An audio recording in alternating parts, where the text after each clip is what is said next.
Hey, what's going on, everyone? Codename Soap here, coming at you today with my first game of Black Ops 2 multiplayer.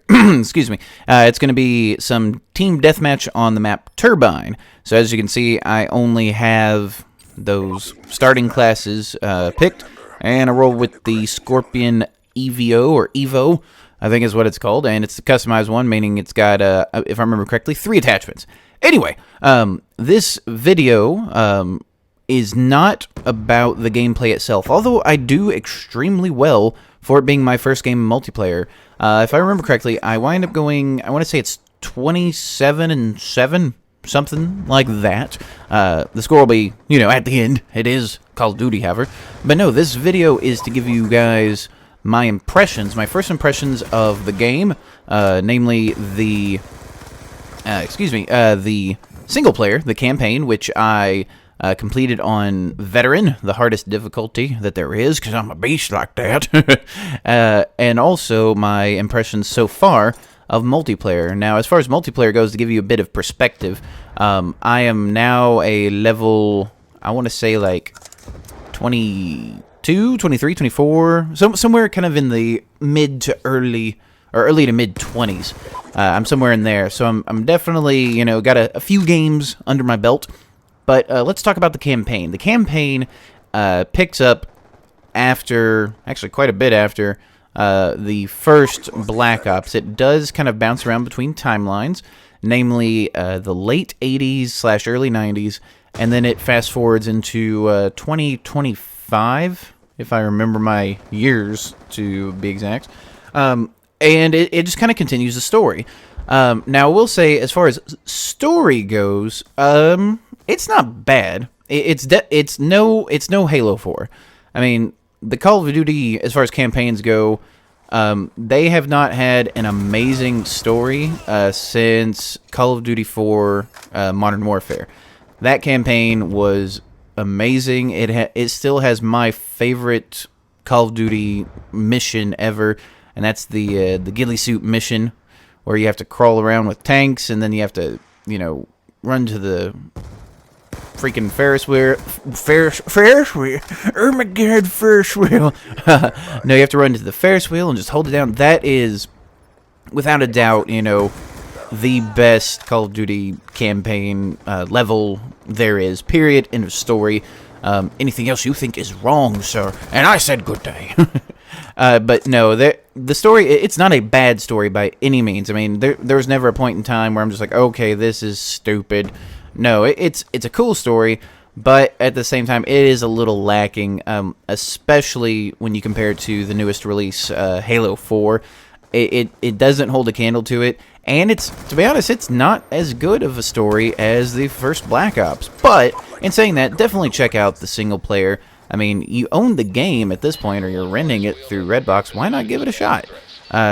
It's got some pretty cool elements. It does incorporate all of the weaponry very well.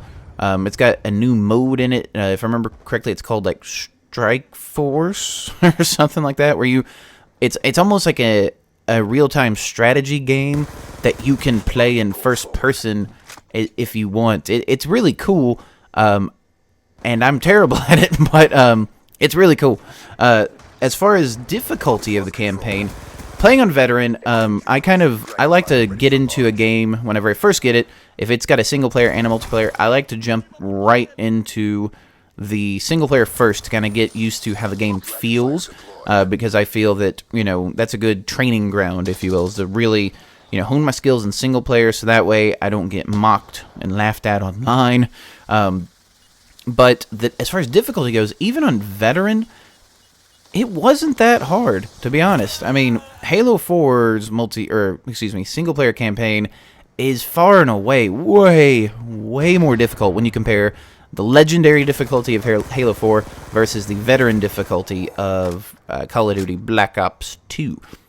Now, what I mean is, in Call of Duty, I could just kind of hang out, and the first few levels or so, I breezed through them. I mean, people were dropping in like one shot.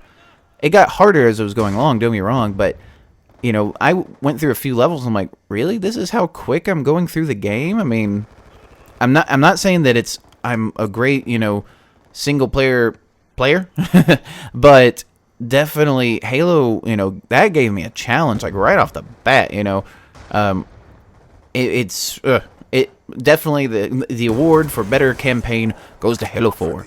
Now multiplayer, the one that most people, get the game for, and that even includes Halo.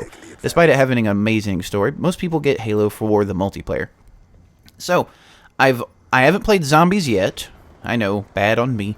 But I have played, Team Deathmatch, Kill Confirmed, Domination, the new League play, which that I'm really looking forward to. I'm not going to go into too much detail about League play because I don't have a lot of time. I got about a total of 9 minutes in this video, 9.5 or so. So I don't have enough time. Maybe I'll do a standalone video about that. But anyway, the multiplayer. So I've got quite a few different game types under my belt, and there's quite a few to choose from. I mean, it is a Call of Duty game, after all. What's good about it? The way they've kind of tweaked their customize system, like to customize your character to create your class. What they've done to it, I really like how it's done. Your perks have been split between like perks and things you have to actually literally attach to your weapon.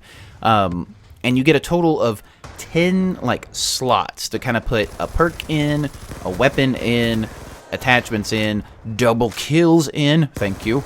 But yeah, it's really nice how they've done that. Like you get a lot more customization than you normally would. Of course, the emblem editor is back. All the camouflages and all that good stuff. I mean, if you like Black Ops, you're definitely gonna feel at home with the stuff to the multiplayer. Now, the real reason I wanted to say this is, to be honest, I'm not really liking the multiplayer in this.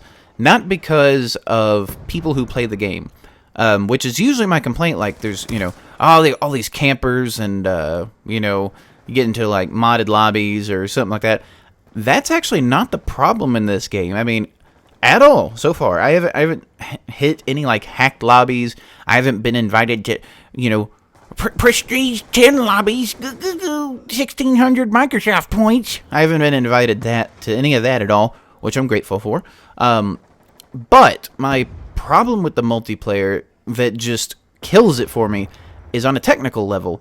It is the lag compensation. Now, I'm not the first person to talk about lag compensation. If you want to know what lag compensation is, I'm going to give you a very brief summary. It's basically we'll say the server, the host of the game itself, has a bunch of different connections coming into it, some good, some bad, and it has to compensate to try to make it all on a level playing field. The way it should work is the people with the best connections should be moving the fastest, the smoothest. The response time should just snap, and that's not the case. The stupid servers have to compensate for the people with the crappy connections. Now, what's a crappy connection? 3 bars. 3 bars is now a crappy connection. I've been in games where my connection's a full 4 bars, no problem, and someone's got 3 bars, and it's just lag, lag, lag, lag, lag, lag, lag. And I have never been, I guess you could say, I mean, I like to say, oh, get turned on, kid. I've never been turned on, not turned on, but, turned on so much in any game ever. Stupid lag compensation. It needs to get fixed. Period. It's right now. It's personally killing the experience for me. See how there's 4 bars and then 3 bars and then 2 bars. In my first game, it didn't really do all that much. But you can see here in the kill cam how I was kind of jerking around. That's how it is now. Not on my screen. My screen it looks fine, except someone else is jumping around. But anyway, frustrations galore. I hope you enjoyed.